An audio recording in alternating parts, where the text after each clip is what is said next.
European governments in the 16th and early 17th centuries almost never had full control of the very forces that fought for them.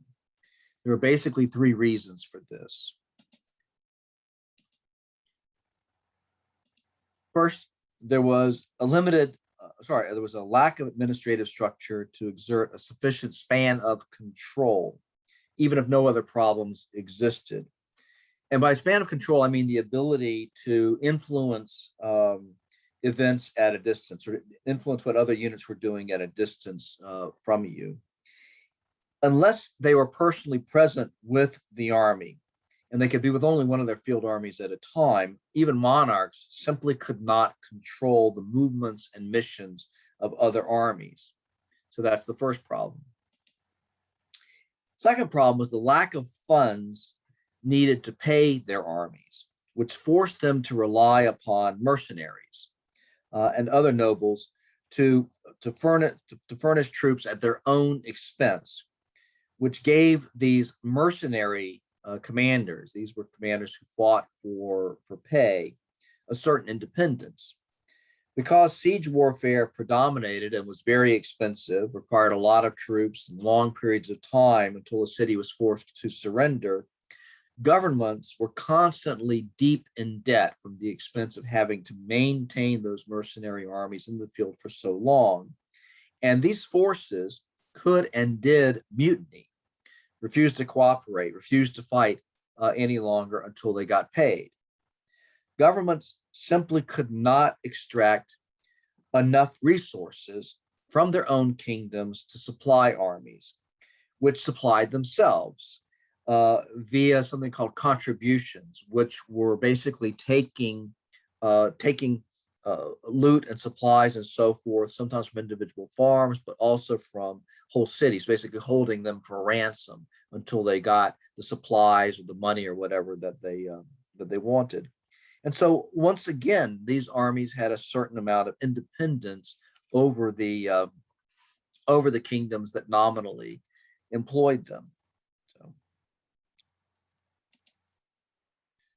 for offensive operations during the 16th and early 17th centuries, European monarchs depended upon these mercenaries, professional soldiers who fought for hire rather than loyalty to any kingdom.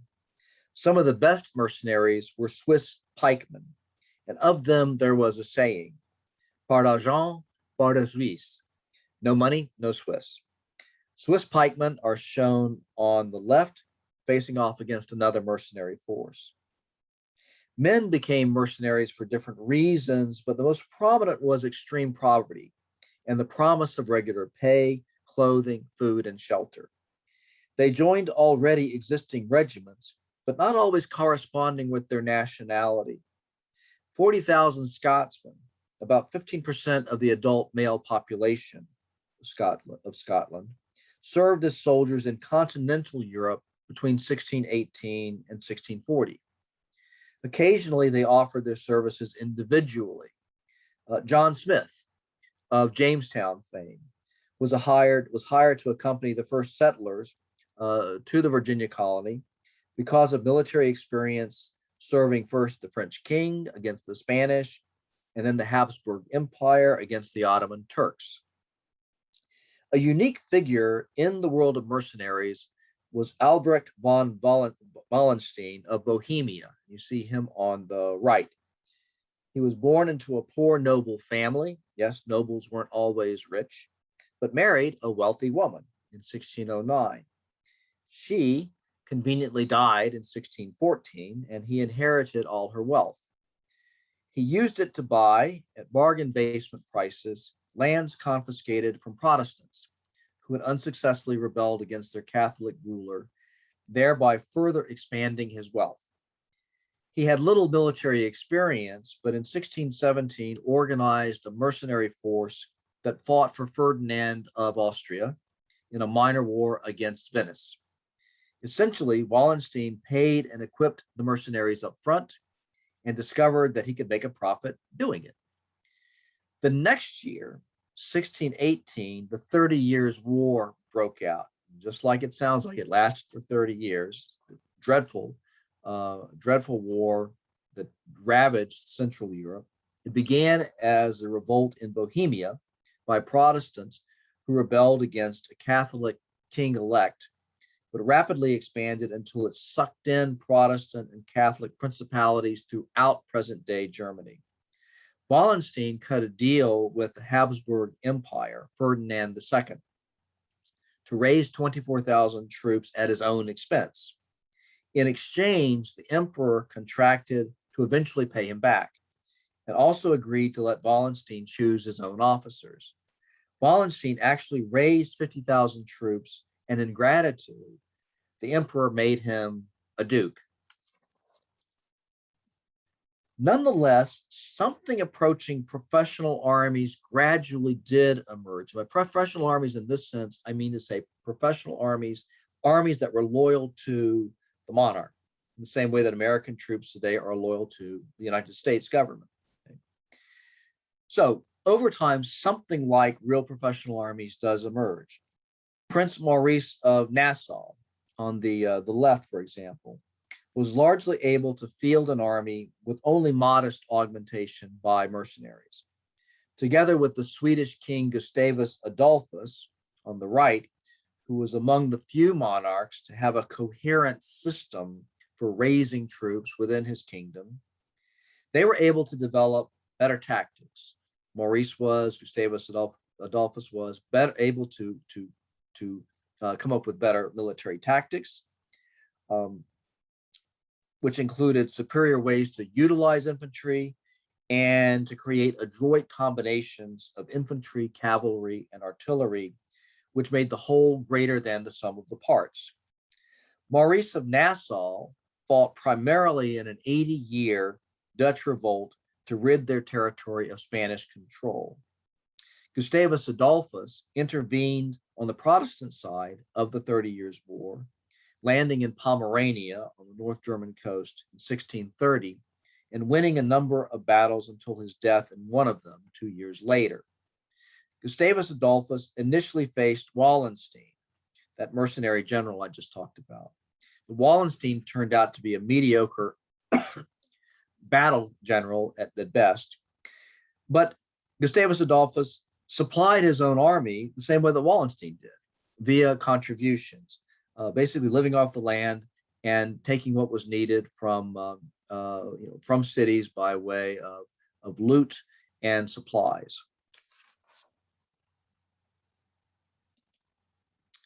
In terms of the infantry revival, this is basically what it looked like. These are not spears. These are long, they look like spears, but they're called pikes, and they operate in a somewhat different way.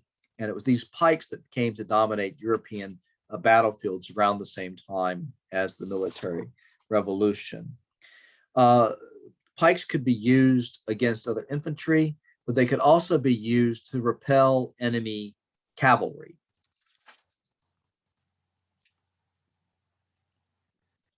And to defend the artillery fortresses and to undertake offensive campaigns, monarchs made substantial use of infantry. Infantry had not died away altogether during the Middle Ages. Men-at-arms and archers were extensively used, for instance, but their importance relative to cavalry dramatically increased during the period of the military revolution. Noblemen continued to form a distinctive warrior caste, but their service now primarily took the form of officering the large infantry-based armies and not as functioning as heavy cavalry, as knights. The armies themselves were initially armed with pikes, essentially 18-foot long spears.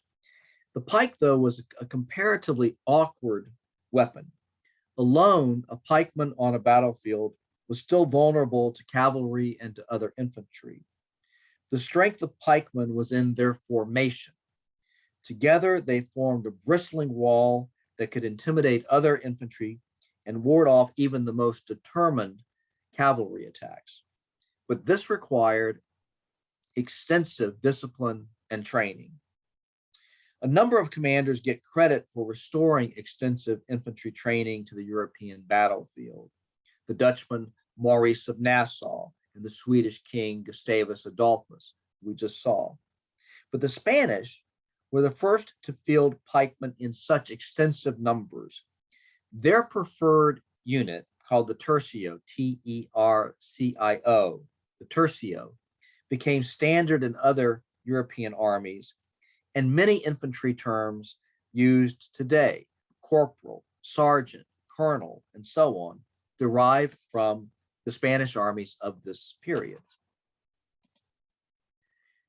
The Spanish adapted the Swiss pike formation into a formation called, as I said, the tercio, which in turn was adopted by other European armies. And this tercio consisted of a square-like, densely packed group of soldiers, mostly pikemen, but supplemented by arquebusiers, men firing the arquebus.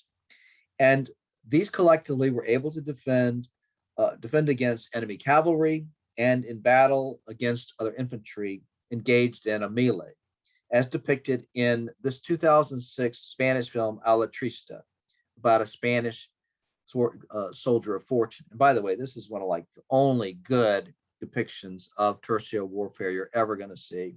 And so you're going to get all 5 minutes and 34 seconds of it, and you're going to like it. You're going to love it. This is awesome stuff.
Okay.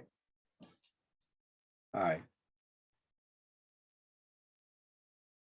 Over time, the pikemen were supplemented by the musketeer. The first muskets were clumsy, unreliable, and not very accurate. You saw some of them involved with the tercio formation in the previous depiction of the Battle of Rocroi. So these arquebusiers, were clumsy, reliable, not very accurate, and so the ratio of pikemen to musketeers was very high. As muskets improved, however, the number of infantry equipped with them increased. But pikemen were still needed in instances where powder was wet, and especially to ward off cavalry attacks. Loading and firing a musket was a time-consuming affair. It required many steps that were easy to forget or to foul up, especially in the stress of being under fire. For that reason, meticulous training was vital. Here you can see a map depicting two 17th century armies drawn up for battle. If you look closely, you'll see symbols for infantry, cavalry, and artillery.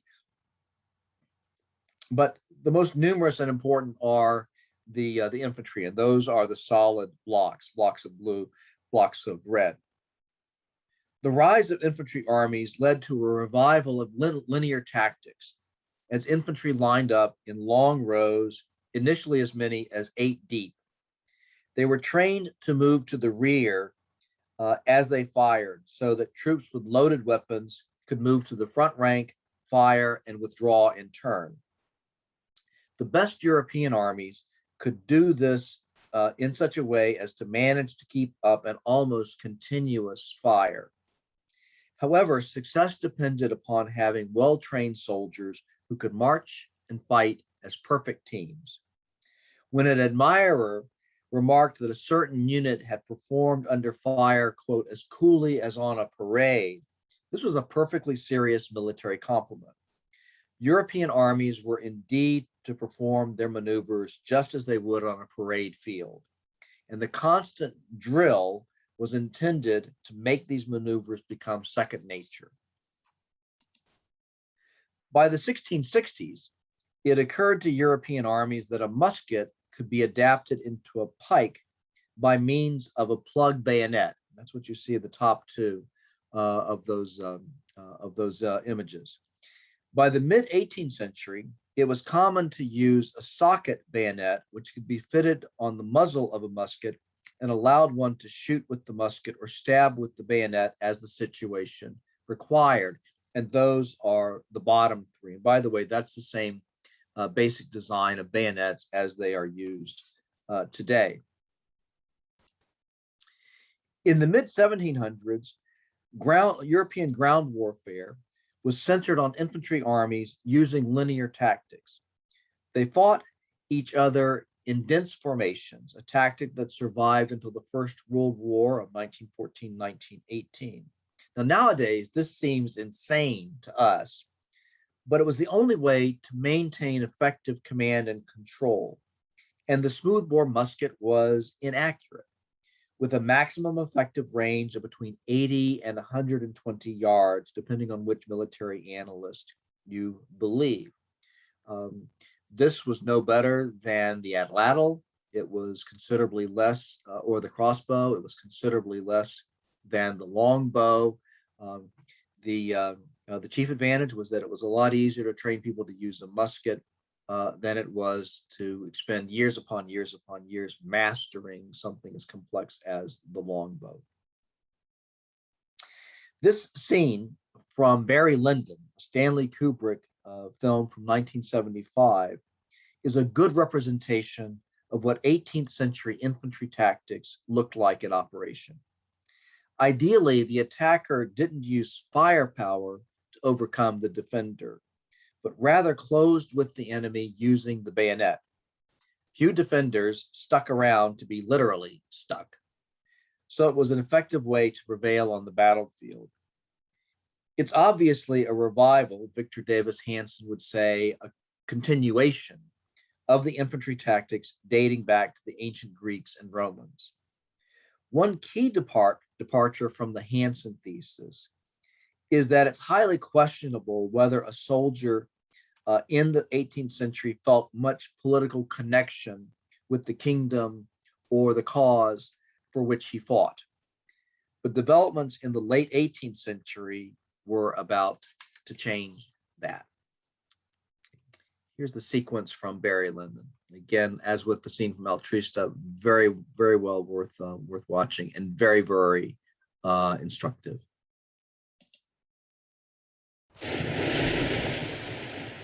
It would require a great philosopher and historian to explain the causes of the famous 7 Years' War, in which Europe was engaged and in which Barry's regiment was now on its way to take part.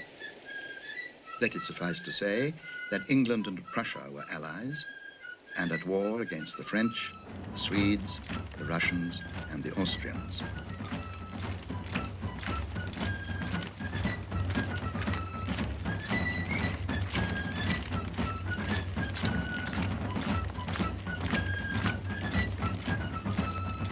Barry's first taste of battle was only a skirmish against a small rearguard of Frenchmen who occupied an orchard beside a road down which a few hours later the English main force would wish to pass. Though this encounter is not recorded in any history books, it was memorable enough for those who took part.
Okay, that's enough to give you a flavor of things. Everything that goes on after that is sort of exposition having to do with how the movie progresses.